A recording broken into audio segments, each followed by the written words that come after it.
Namaste and welcome to the Afterthoughts, a place where I'll put forth my thoughts about the games and tell you every smallest detail I can about the games. So today we are talking about Assassin's Creed Mirage. Now I have been a big fan of Assassin's Creed games since its dawn in 2007. I have loved these games a lot for its brutal stealth and flexible combat, but the Mirage is actually the game which has taken some good parts and some bad parts from its predecessors. Now, talking about the thing everyone was curious about, which was getting back to the old roots of its stealth. So, to be honest, it has and it hasn't. It's a bit complicated to look for, as it hasn't left its RPG mechanics sometimes. It also has left the stealth at a curious point. As sometimes the stealth is fun, but sometimes it becomes confusing, as the cover mechanics are not manual but automatic due to its RPG nature. Some assassination techniques makes no sense at all. But the stealth is fun at times, a lot of fun, as some stealth goes back to the root of the games, like the takedowns from the bushes, ledges, haystacks, and the most iconic air assassinations. Your hour has come.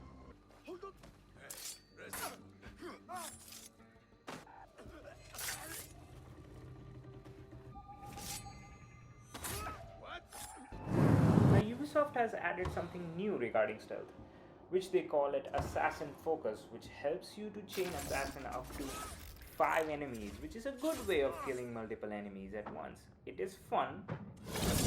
Now, Ubisoft has provided different tools to enhance your stealth experience. Using these tools at the right time will provide you a greater stealth opportunity. These tools can be upgraded and unlocked in the Assassin Bureau.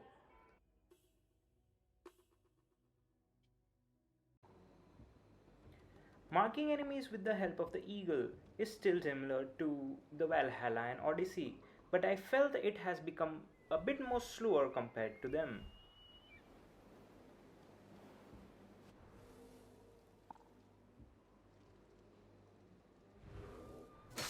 Now, talking about combat, it has gone a bit sluggish and was a major disappointment for me, as I have adored combat of Assassin's Creed 2 and 3 a lot.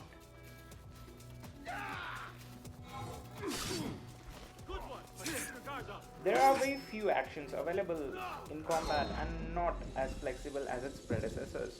You only have a sword and a blade to deal with its enemies. There is no block mechanism available anymore, and you can only parry, which is a major disappointment for me. I love a use of variety of weapons when it comes to Assassin's Creed's combat, which was there with its predecessors in Assassin's Creed 2 and 3.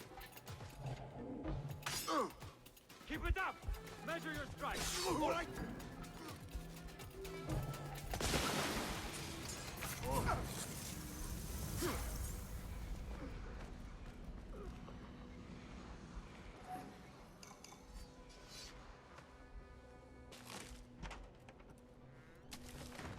Now, the looting mechanisms is similar to the Valhalla and Odyssey, as the game still has its RPG elements intact. Many a times you will still feel that you are playing the old RPG games. When it comes to notoriety, the game has gone back to its roots, where you can bribe or remove posters to decrease it. Now, they have created 3 stages of notoriety detection. The first one, the civilians will be alerted. In the second one, the common guards will be alerted. And in the third one, a hunter will come and hunt you down.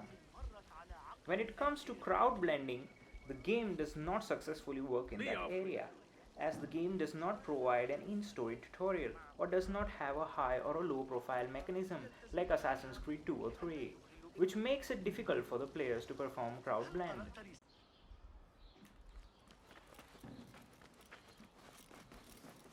Now, parkour has made a significant improvement from Valhalla and Odyssey, but as the RPG elements are still intact, the parkour does not feel what it used to feel in Assassin's Creed Unity. The parkour feels the lack of swiftness and flexibility.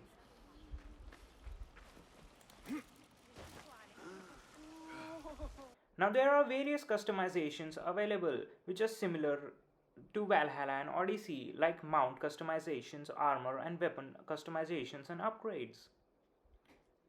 It's all in the weave, of course. Excellent choice.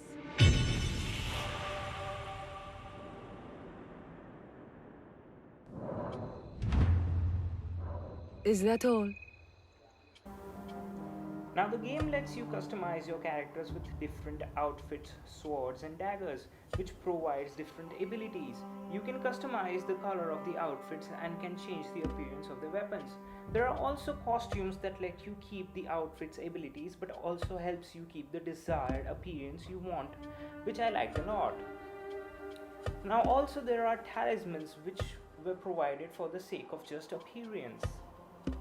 Now if you're buying Deluxe Edition, you will be provided with Prince of Persia bundle, which will give you Sand outfit that provides the ability to take an extra hit, Sand sword which will allow you to regenerate, and Dagger of Time which will allow you to slow the time, Hourglass of Time talisman, mounts and eagle skin. Now there are various side quests available like pickpocketing, assassin contracts and Baghdad stories. You can also pass time by sitting on a bench, as there are activities which will only be accessible in either day or evening.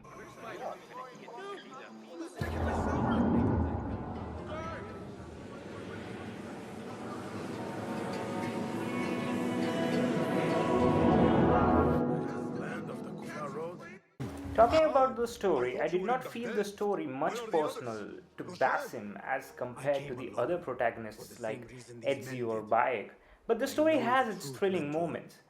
Further, there is no modern day assassin storyline in the game, and the cinematics sometimes feel the lack of expressions in them. Thus the Order used the Tahirids to decimate Alamut, because you are their key. Now the UI does remind you of the old RPG games in the Assassin's Creed franchise, but the best part what I found out while reviewing this on PlayStation 5 was this game gives you a hybrid access to a keyboard and a mouse to play this game with an ease. Now overall the game is great. If you are someone new to the Assassin's Creed world, you should definitely experience it. If you are someone who is a die-hard Assassin's Creed fan, then you should definitely play it. But if you are someone who wishes to just play and pass the time, then you can wait for a sale or get it on a monthly PlayStation game. Thank you for watching. I hope you enjoyed the video. Please comment and subscribe below if you want some more videos or contents like this.